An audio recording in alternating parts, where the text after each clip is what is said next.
Hi, just thought I'd show you how I make my own hedgerows and walls and bits and pieces.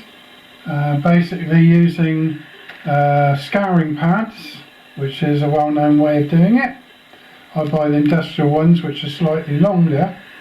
Then I'd cut them into strips of about 4mm times 3, 12mm in total high, to give you like the representation of a 3 foot to 4 foot wall or hedge. They're quite thin, but they adequately do the job, and when they've actually finished being made, they harden off and they're very flexible, and they will end up something like this, which has been decorated, and they're very flexible. You can bend around corners, can actually bend them back, and you can bend them up and down. So they're really useful to have in the arsenal of things you want to use as materials. Different things I'm going to use.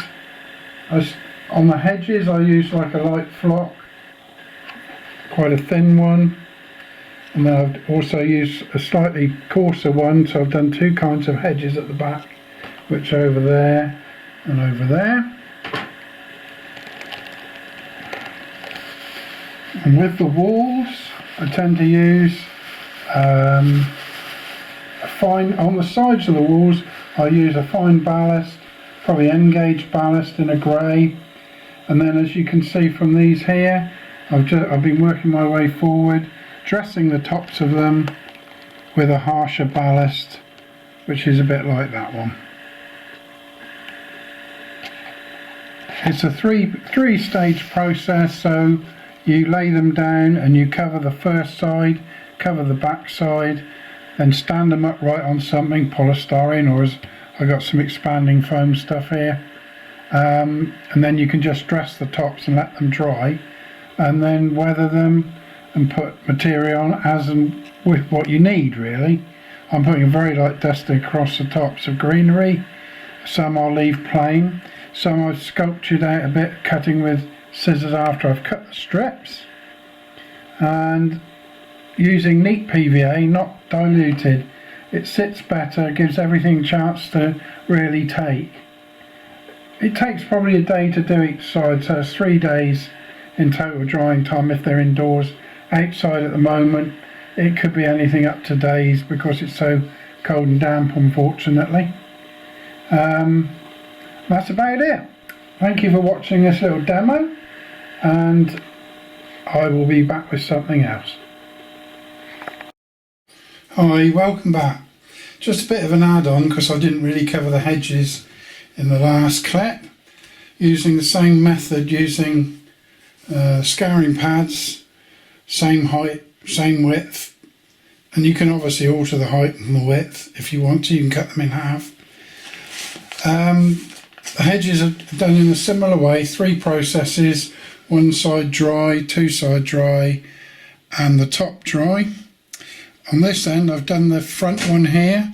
That has been topped off with a mixture of Woodland Scenic lichen chopped up, L162, and some I had loose.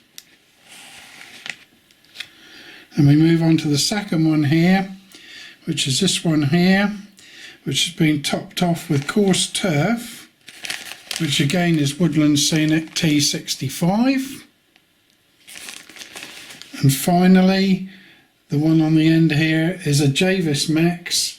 I haven't got the number for that, but an alternative to that would be fine turf, which would give you a darker top to it. They've been glued now. They'll probably take a day to dry out, and I'll complete the rest of them later on today. It's a cheap method of doing them. Each one of these is about 9 inches long, I think. Memory serves me right. To be precise, 230mm. So you're getting quite a lot of value for your money. I think the pads are about £3.50. I've got loads of them left. And then the materials, you can use any materials that you've got lying around to make the hedges look the way you want. You can put more detail on the side of them, make them look scruffy or rough, one thing or another, with brambles over them. So anyway, that's just a brief insight into what I do. Again, thank you very much for watching, and I'll be back with some more videos hopefully soon. Thank you.